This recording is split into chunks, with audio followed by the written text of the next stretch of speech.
Hello everyone, welcome to युक्ति professional classes. इस video में हम लेबर लॉ से संबंधित एमसीक्यूज देखने जा रहे हैं। अगर आपने मेरे चैनल को सब्सक्राइब नहीं किया है तो मेरे चैनल को सब्सक्राइब शेयर लाइक जरूर करिए। आज का टॉपिक है द इंडस्ट्रियल डिस्प्यूट एक्ट 1947। चलिए स्टार्ट करते हैं। In which section is the definition of industrial disputes provided. तो सेक्शन 2K में इसको डिफाइन किया गया है। तो industrial dispute means any dispute और differences between employers or between employer and workmen or between workmen and workmen which is connected with the employment or non-employment or the term of employment or with the condition of labor of any person। मतलब जो employer है और जो employees है, फिर employees के बीच के जो समूह है उन सब में जो एम्प्लॉयमेंट से रिलेटेड हो या नॉन एम्प्लॉयमेंट से रिलेटेड हो, इससे रिलेटेड डिस्प्यूट्स या डिफरेंसेस इसमें आएगी, जिसमें नियोक्ता और कर्मचारियों और कर्मचारी के विभिन्न समूह के बीच वेतन, काम करने की स्थिति, सेवा शर्तें आदि से संबंधित विवाद कवर होता है इसमें। नेक्स्ट है in which section is the definition of workman provided. तो वर्कमैन की definition section 2 sub clause S में दिया गया है। तो वर्कमैन के अंतर्गत क्या क्या आएगा? तो वर्कमैन में कोई भी ऐसा व्यक्ति जो मतलब कोई भी जो किसी इंडस्ट्री में शारीरिक, मैनुअल रूप से या अनस्किल्ड, स्किल्ड, टेक्निकल या ऑपरेशनल या क्लेरिकल या सुपरवाइजरी कार्य करता है, ठीक है। उसे मतलब हायर किया गया, रिवॉर्ड दिया गया है ना, मिलती है मतलब सैलरी मिल रही हो, चाहे उसकी नौकरी के नियम स्पष्ट हो, मतलब एक्सप्रेस हो या इम्प्लाइड हो। इसमें अप्रेंटिस को भी शामिल किया गया है।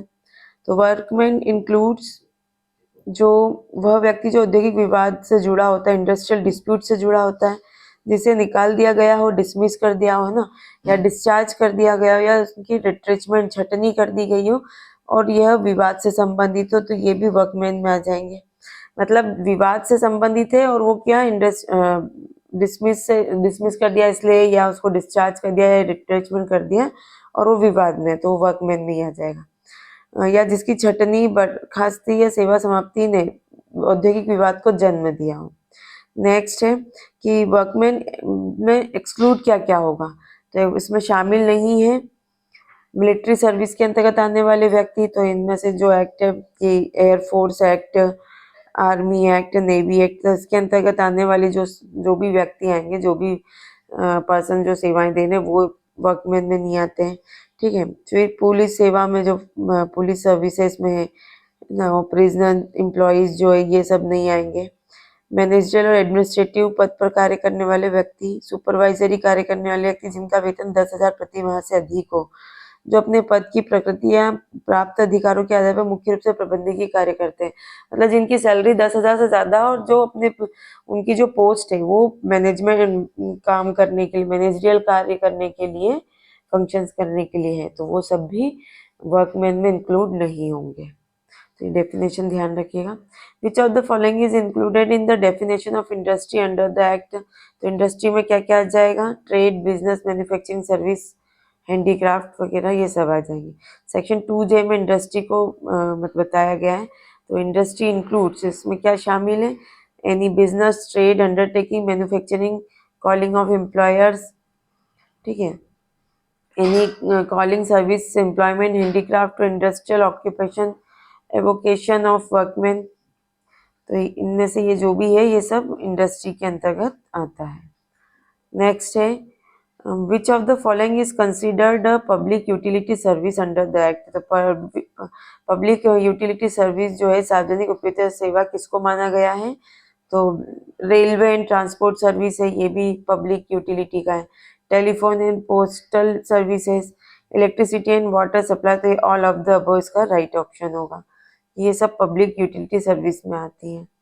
तो वे सेवाएं पब्लिक यूटिलिटी सर्विसेज क्या होता है? रेलवे सर्विसेज और any transport services for passenger goods by air, any service related to the working of major port, dock और any industrial unit engage in essential defence services, any section, है ना। तो ये देखो रेलवे सर्विस के अंतर्गत आने वाला है, ठीक है। फिर ऐसे सर्विसेज जो कि पोर्ट, डॉक या इंडस्ट्रियल यूनिट से रिलेटेड जो इसेंशियल है, और defence, essential defence defence services के अंतर्गत आती हो। Any section of industrial establishment affecting the safety of the establishment और वर्कर्स, तो ऐसी चीज भी इसमें आ जाएगी। पोस्टल, टेलीग्राफ और telephone services, any industry that suppliers power, light और वाटर टू द पब्लिक, और public sanitation and conservancy service, any other industry specified in first schedule में जो दिया गया है, और विच द गवर्नमेंट में declare as the public utility services for up to 6 month, extendable if needed, अगर वो एक्सटेंड भी किया जा सकता है। ठीक है, तो ये सब चीजें पब्लिक यूटिलिटी में आएगी।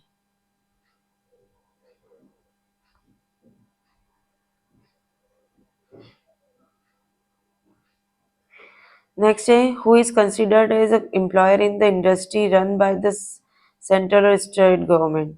तो जब स्टेट गवर्नमेंट और सेंट्रल गवर्नमेंट की अगर कोई इंडस्ट्री है जो मतलब वो रन कर रहे हैं अगर गवर्नमेंट के हाथ में जा, तो एम्प्लॉयर किसको कंसिडर किया जाएगा, तो वहाँ पे किया जाएगा हेड ऑफ द डिपार्टमेंट और प्रिस्क्राइब्ड अथॉरिटी। इस पर सेक्शन 2G, तो 2G में एम्प्लॉयर को डिफाइन किया है। In case of industries run by the central state government, the prescribed authority और if no authority is prescribed the head of the department. तो देखिए, अगर है ना सेंट्रल या स्टेट गवर्नमेंट का अगर कोई इंडस्ट्री रन कर रहा है, तो वहाँ पर फिर ये मतलब तो वहाँ पर क्या होगा, प्रिस्क्राइब कर दी जाएगी। ठीक है, वो अथॉरिटी अगर प्रिस्क्राइब नहीं की है तो फिर हेड ऑफ द डिपार्टमेंट, जो डिपार्टमेंट का हेड होगा वो यहाँ पर एम्प्लॉयर के उसमें आ जाएगा। इन case of industries run by local authority कर रही है, तो यहाँ पे chief executive officer of the authority, तो यहाँ पे भी ये क्लियर दिया, तो ये याद रखिएगा कि अगर कोई अथॉरिटी दी दी गई है तो वही जो प्रिस्क्राइब की है, नहीं की गई है तो फिर यहाँ पे लोकल अथॉरिटी में चीफ एग्जीक्यूटिव ऑफिसर हो जाएगा। और अगर सेंट्रल या स्टेट गवर्नमेंट की कोई इंडस्ट्रीज है तो वहाँ पर प्रिस्क्राइब अथॉरिटी, नहीं तो हेड ऑफ द डिपार्टमेंट आएगा।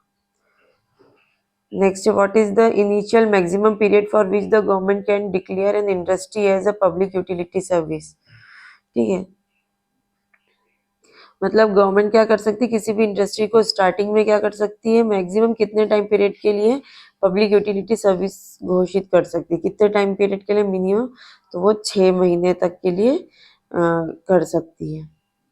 सरकार अधिकतम 6 महीने के लिए किसी उद्योग को सार्वजनिक उपयोगिता सेवा घोषित कर सकती है। यदि आवश्यक हो तो इस अवधि को 6 महीने के अंतराल से बढ़ाया जा सकता है।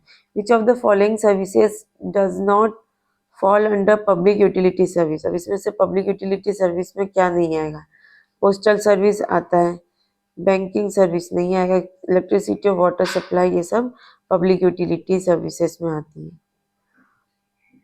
पब्लिक यूटिलिटी सर्विसेज में वे सेवाएं आती है जो जनता के लिए आवश्यक होती है, है ना। तो पब्लिक यूटिलिटी जो जनता के लिए उपयोगी है, उनके लिए ज्यादा आवश्यकता है। डाक, टेलीफोन, रेलवे, बिजली, पानी, सफाई व्यवस्था इसमें शामिल होते हैं। बैंकिंग सेवा को इसमें शामिल नहीं किया है क्योंकि यह सभी के लिए अनिवार्य सेवा नहीं मानी जाती, मतलब ये नेसेसरी नहीं है, सभी के लिए कंपलसरी लागू हो तो ये जरूरी नहीं है। इसलिए जो चीज मतलब जिसका उपयोग पब्लिक के द्वारा ज्यादा से ज्यादा और उनकी यूटिलिटी के लिए है, तो पब्लिक यूटिलिटी सर्विस हो जाएगी।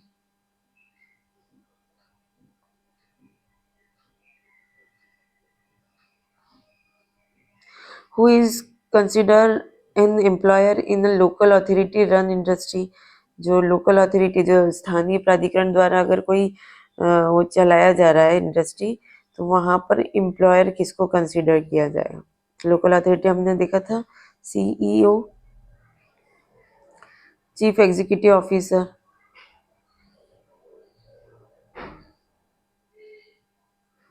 विच authority can declare an industry as a public utility services, तो ये अप्रोप्रिएट गवर्नमेंट। तो कौन डिक्लेयर करता है, ये पूछा गया है, तो अप्रोप्रिएट गवर्नमेंट डिक्लेयर करती है। Under the Industrial Dispute Act, a works committee must be constituted in industrial establishment with how many workmen? तो उसमें वर्कमैन कितने होने चाहिए, 10 या 10 से ज्यादा वर्कमैन हो सकते हैं।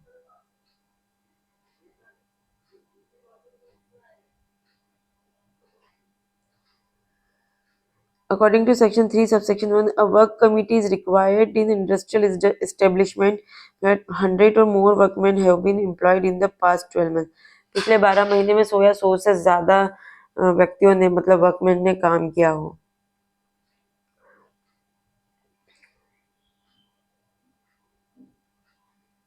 Who appoints the representatives of workmen in the work committee?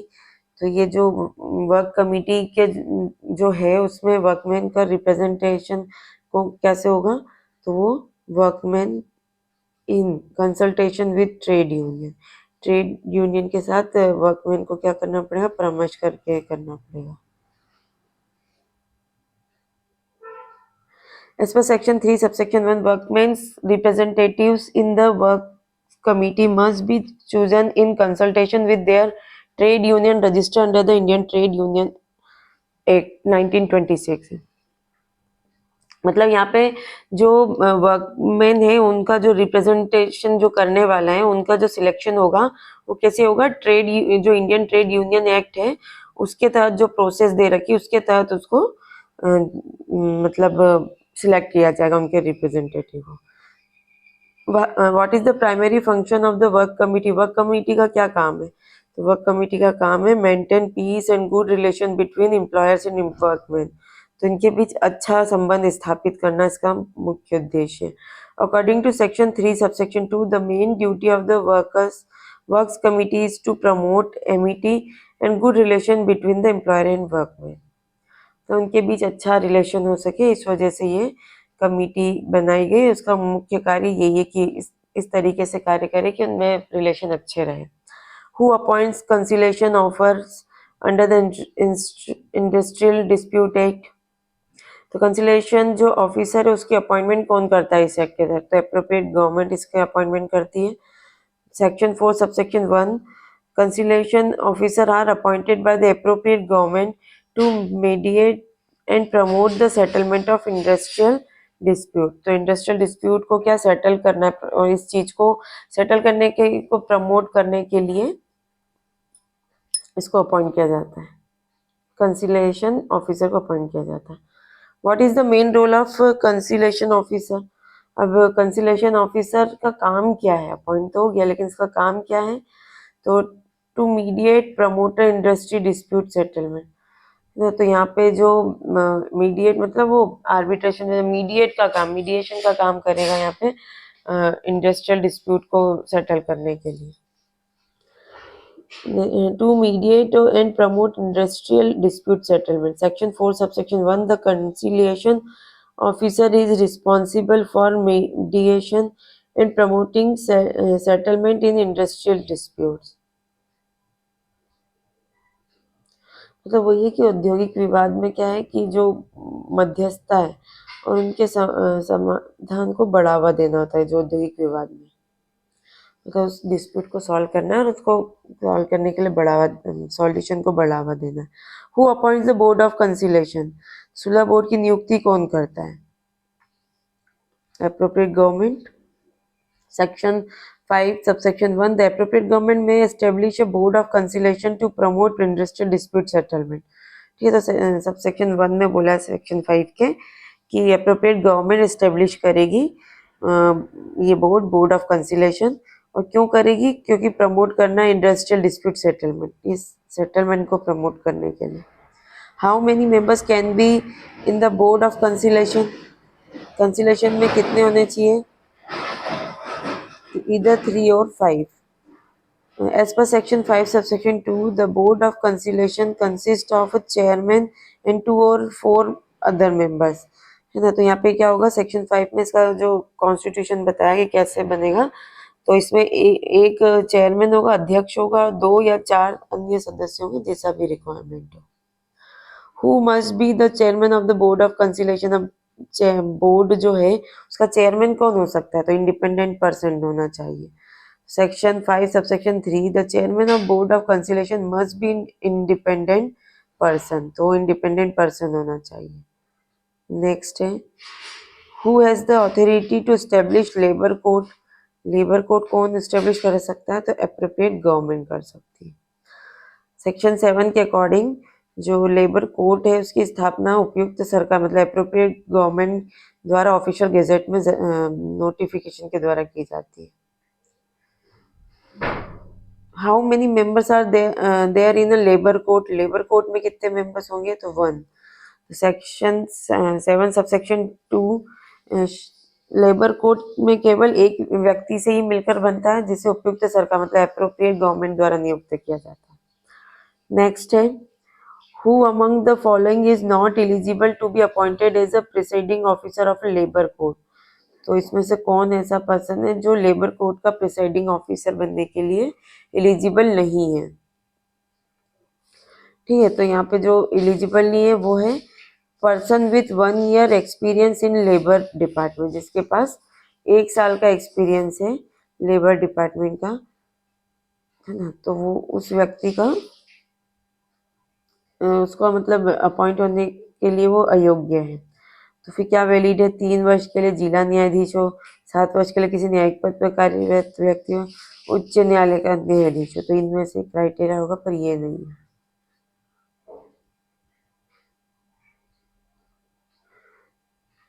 तो लेबर कोर्ट के जो प्रिसाइडिंग ऑफिसर की अपॉइंटमेंट के लिए व्यक्ति को या तो हाई कोर्ट का न्यायाधीश होना चाहिए या 3 वर्षों के लिए जिला न्यायाधीश या 7 वर्षों तक न्यायिक सेवा में होना आवश्यक है।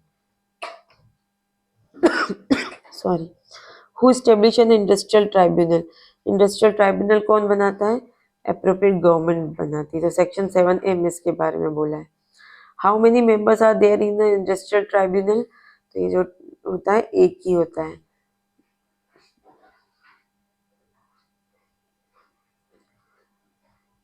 नेक्स्ट है what is the minimum qualification to become a presiding officer of a industrial tribunal? अब इंडस्ट्रियल ट्राइब्यूनल है उसका प्रिसाइडिंग ऑफिसर बनना है पीठासीन अधिकारी, तो फिर क्या क्वालिफिकेशन होना चाहिए? तो हाई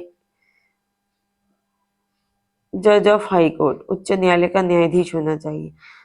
धारा 7A सब क्लास 3 के अनुसार औद्योगिक अधिकरण का पीठासीन अधिकारी वह व्यक्ति हो सकता है जो उच्च न्यायालय का न्यायाधीश रहा हो या 3 वर्ष तक जिला न्यायाधीश के रूप में कार्य कर चुका है। Next, under which section is it mandatory to give notice before changing service condition? है ना, तो अगर सेवा की शर्तों में अगर चेंजेस हो रहा है तो किस धारा के अंतर्गत नोटिस देना जरूरी है? तो सेक्शन 9A। औद्योगिक विवाद अधिनियम के 9A के अनुसार यदि कोई नियोक्ता कर्मचारी की सेवा शर्तों में बदलाव करता है तो उसे 21 दिन पहले नोटिस देना अनिवार्य है। तो नोटिस देकर ही आप उसमें चेंजेस कर सकते हैं। नेक्स्ट है if an employer wishes to change any service conditions, how many days notice must be given to employees? मतलब अगर कोई एम्प्लॉयर जो है वो विश कर रहा है कि चेंज एनी सर्विस कंडीशन को चेंज करना चाहता है, तो how many days notice must be given? तो ऐसे में नोटिस देना होगा तो कितने दिन पहले? तो 21 डेज के अंतर्गत नोटिस देना होगा।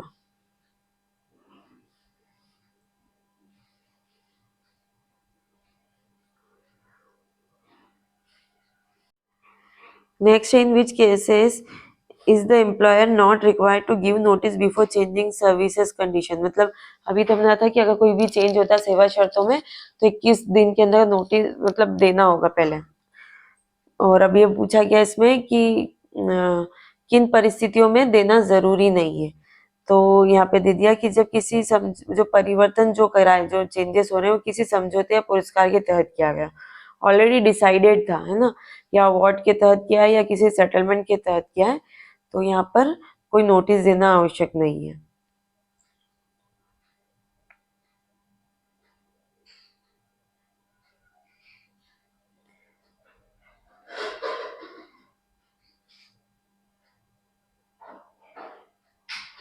नेक्स्ट है which authority can refer an industrial dispute to a board for settlement? ठीक है, तो अब इंडस्ट्रियल डिस्प्यूट होता है और बोर्ड के पास सेटलमेंट के लिए जाता है, तो कौन सी अथॉरिटी को ये किया जाएगा? तो ये अप्रोप्रिएट गवर्नमेंट को ही किया जाएगा।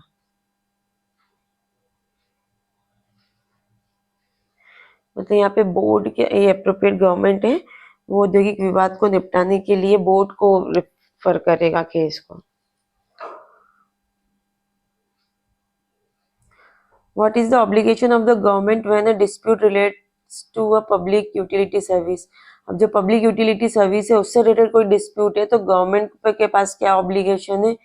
तो the government must refer the dispute to a board, court और tribunal unless it is referable है ना। तो जब क्या होगा कि ये जो गवर्नमेंट है डिस्प्यूट को बोर्ड, कोर्ट या ट्रिब्यूनल को भेजना चाहिए जब तक ये तुच्छ ना हो, मतलब फालतू का नहीं हो। तब तक वो ये है कि पब्लिक यूटिलिटी सर्विसेज अगर कोई डिस्प्यूट आता है तो गवर्नमेंट का जो ऑब्लिगेशन है कि वो उस डिस्प्यूट को बोर्ड को भेजे या कोर्ट को भेजे या ट्राइब्यूनल को, जब तक कि वो तुच्छ प्रकृति, फालतू प्रकृति का ना हो तब तक।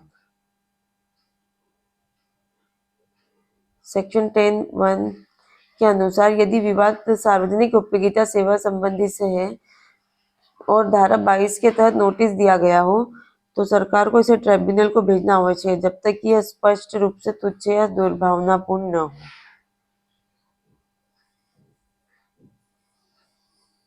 नेक्स्ट है, if industrial dispute is of national importance to whom can it be referred? तो ये नेशनल ट्राइब्यूनल राइट ऑप्शन है। तो द सेक्शन 10 सबसेक्शन 1(a) के अनुसार यदि केंद्रीय सरकार को लगता है कि विवाद राष्ट्रीय महत्व का है या इससे एक से अधिक राज्यों के औद्योगिक प्रतिष्ठान प्रभावित हो सकते हैं तो वो इसे राष्ट्रीय न्यायाधिकरण को भेज सकते हैं। What is the maximum period for delivering an award if an industrial dispute is referred to the labor court, tribunal और national tribunal? तो पूछा गया है कि अगर कोई इंडस्ट्रियल डिस्प्यूट है और उसको labour court, tribunal, national tribunal को अगर रिफर किया गया है तो कितने टाइम पीरियड में उसको सेटलमेंट होना चाहिए? तो ये 3 मंथ्स। यदि विवाद एक व्यक्तिगत कामगार से संबंधित है तो कोई भी समय अवधि 3 महीने से अधिक नहीं होनी चाहिए जब तक कि समय सीमा बढ़ाने के लिए पक्षकारों द्वारा अनुरोध न किया गया। मतलब अगर टाइम बढ़ाने के लिए अप्लाई करना पड़ेगा पार्टीज को तो 3 महीने के अंदर होना चाहिए। Next, under section 10 of the industrial dispute act in which situation does the government have the authority to prohibit strike और लॉकआउट? ठीक है, तो यहाँ पे ये जो धारा 10 के तहत अगर पूछा गया कि सरकार किस स्थिति में हड़ताल और तालाबंदी को रोकने, सरकार के पास किस स्थिति में मतलब उसको रोकने का अधिकार है। तो when the dispute has been referred to a board, court और ट्राइब्यूनल। तो जब डिस्प्यूट यहाँ पे दिया जाता है तब गवर्नमेंट क्या करेगी, उनको अथॉरिटी है कि वो प्रोहिबिट करे स्ट्राइक और लॉकआउट। सेक्शन 10 सबसेक्शन 3 के अनुसार यदि कोई औद्योगिक विवाद बोर्ड, श्रम न्यायालय, ट्राइब्यूनल या राष्ट्रीय न्यायाधिकरण को भेजा गया हो तो सरकार किसी भी हड़ताल या तालाबंदी को प्रतिबंधित कर सकती है। चलिए आज के लिए इतना ही, मिलते हैं नेक्स्ट वीडियो में। Thank you.